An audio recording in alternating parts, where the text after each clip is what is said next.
പ്രവാസികളായ നിക്ഷേപകർക്കും ഭൂവുടമകൾക്കും ഒമാനിൽ താമസരേഖ ലഭിക്കുന്നതിനുള്ള നടപടിക്രമങ്ങൾ ലളിതമാക്കി വിദേശികളുടെ താമസ നിയമത്തിൽ മാറ്റം വരുത്തിക്കൊണ്ടാണ് പുതിയ തീരുമാനം.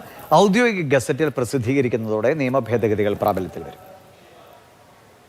Oman police and customs inspector general lieutenant general Hasan bin Muhsin al Shuraiqi പുറത്തിറക്കിയ തീരുമാനപ്രകാരമാണ് പുതിയ വ്യവസ്ഥകൾ നിലവിൽ വന്നത്.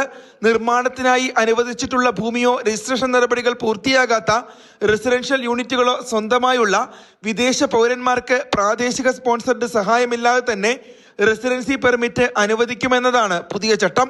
എന്നാൽ ഇതിനെ ബന്ധപ്പെട്ട അധികാരികളുടെ സർട്ടിഫിക്കറ്റ് നിർബന്ധമായിരിക്കും. കൂടാതെ വസ്തു ഉടമയുടെ ഏറ്റവും അടുത്ത കുടുംബാംഗങ്ങൾക്കും നിയമപരമായ പ്രതിനിധികൾക്കും റെസിഡൻസി ആനുകൂല്യം ലഭിക്കുന്നതാണ് നിയമത്തിലെ മാറ്റങ്ങൾ. രജിസ്റ്റർ ചെയ്യാത്ത പ്രോപ്പർട്ടികളുമായി ബന്ധപ്പെട്ട റെസിഡൻസി പെർമിറ്റുകൾക്ക് 6 മാസം മുതൽ 1 വർഷം വരെയായിരിക്കും കാലാവധി. സമാന കാലയളവിലേക്ക് ഇത് പുതുക്കാനും സാധിക്കും. പെർമിറ്റ് കൈവശമുള്ളവർക്ക് ഓരോ സന്ദർശനത്തിലും 3 മാസം വരെ ഒമാനിൽ താമസിക്കാനാവും. ഒമാനിൽ റെസിഡൻഷ്യൽ യൂണിറ്റുകൾ സ്വന്തമായുള്ള വിദേശികൾക്ക് വിസ അനുവദിച്ച തീയതി മുതൽ 3 മാസത്തിനകം രാജ്യത്ത് പ്രവേശിച്ചാൽ റെസിഡൻസി പെർമിറ്റ് ലഭിക്കും. അതേസമയം കുടുംബാംഗങ്ങളെ സ്പോൺസർ ചെയ്യാനുള്ള അർഹതയുള്ളവരുടെ പട്ടികയും വിപുലീകരിച്ചു.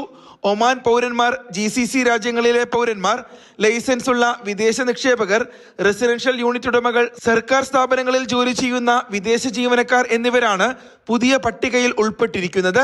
പ്രോപ്പർട്ടി ഉടമസ്ഥതയുടെ അടിസ്ഥാനത്തിൽ അനുവദിച്ച റെസിഡൻസി ബന്ധപ്പെട്ട വസ്തുവിന്റെ ഉടമസ്ഥാവകാശം നിലനിൽക്കുന്ന കാലയളവിൽ മാത്രമേ സാധുവായിരിക്കൂ എന്നതാണ് മറ്റൊരു പ്രധാന വ്യവസ്ഥ.